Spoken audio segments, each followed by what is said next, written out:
We'd like to welcome you to the first of a series of talks with Dr. Robert Winquist. We feel that this is a momentous occasion in that we're going to be talking about why the people matter. This is extremely important to our country at this point. Dr. Roberts, I've heard you often talk about the elephant in the living room. What do you mean by that?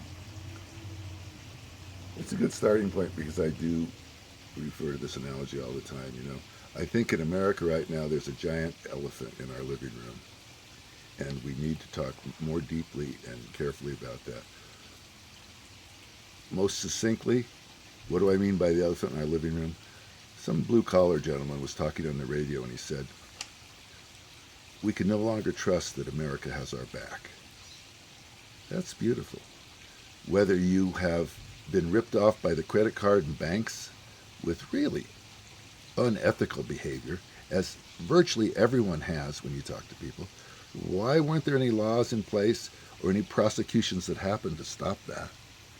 Or, the modern extreme, NSA has spent billions of dollars. There was never any vote on whether or not we do any of this or even any knowledge of it. Everyone has examples of all this stuff. The IRS and the police, in some cases, there have been all these confiscations for thinly veiled monetary reasons of people's homes or cars. Or in the IRS, there's this thing where if you deposit just a little under $10,000 and it looked like you were trying to scam the rules, then they come in and take your entire bank account. No trial, no nothing. This was getting so dominant that some of the congressmen were talking to the IRS saying, this is ridiculous. The IRS said, okay, we'll, on the people that had no wrongdoing, basically, we'll offer them a 50% refund. What is that? That's not the spirit of America. That. You want to see the eyes of the elephant? Look to some decision made in Chase Manhattan Bank when they decide to charge me 1% every month for not using my credit card. And I come up with a $200 bill when I return 5 months later. It's severe delinquency. Because I didn't pay credit cards and in some room for sheerly monetary gain, they knew if I wouldn't be around to pay that dollar, then they knew there'd be a fine for that, and they're going to make all this money.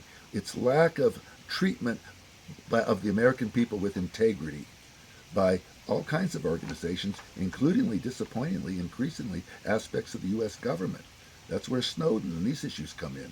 The elephant in the living room is something's wrong in our culture, that we can no longer trust that the right things are being done. Do you consider yourself a Democrat or Republican? what I love Abraham Lincoln.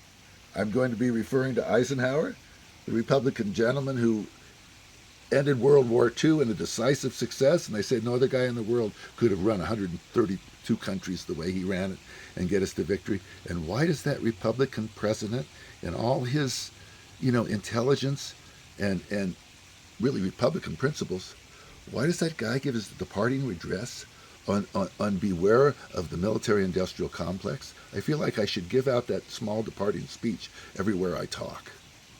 We can go more into that later. Tell me about your opinion about why we're having so many wars. It just seems like we're just going from one war to another war, and each war doesn't come out in a good position for either the people that are involved or for us. A really good question that everybody's asking. All this money being spent. World War II was fought in under 5 years. We've had wars going now for 10 years. What's happening? Everything getting stronger, all that money being spent. Once again, what's really amiss here, the evidence in the living room is, talk to the soldiers in Afghanistan. They know this transfer to the Afghani troops was not going to happen. It wasn't going to work. It's some political force which is causing people to make the decisions that are being made for these wars. And, for example, 10 days ago, I'd like to give a concrete example.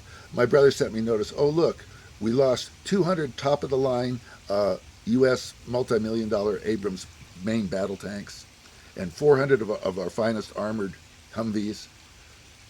We lost 600 of those, not destroyed in war, but taken over and now into possession of ISIS. How does this happen? That hurts anyone. Oh my God, we want to support the military. We should be the strongest military in the world. But do we really have to be stronger, as Donald Rumsfeld said? Should we really have to spend more on our military? Not of the entire 27 countries that have major defenses. We not only are number one in expense allotted, but in addition to that, we spend more money than all those other countries combined. The military is not asking for more money on that level. It's who's asking?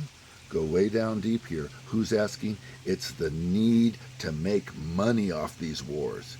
It's a very ugly elephant in the real living room we really have to look at deeply. As a nation, where do you see us going from here? How do we move from where we are? I'll say something that a lot of people really like, because when I was fishing this weekend, the guy said it. He says, well, actually, we're Christians, Robert, and we believe it's exactly the playbook of Revelations. You can see the end times coming. I happen to be more on the meditative yoga, that there's going to be a transformation in human consciousness and all that, and it's going to be a golden age rising, but it's all up to us and the vigilance of the people to change begins within. I think all the meditation and yoga and all the religion, anyone who gains integrity and with that integrity tries to do good for others is part of the solution. Anybody who gets lost in the desire for personal benefit or even for your constituency, it's not good for the world, it's not good for the planet, but it's good for our state, I will get it through. Or any corporation that it's good for our stockholders, that is the weakening force for the fundamental integrity which begins with every individual, which saves our planet. Dr. Robert Winquist, thank you. What you've been saying is what people need to hear. Want to hear, I hope. And want to hear, or can do something about it. And I think that we're on to something really big by allowing this message to reach the people. Thank you.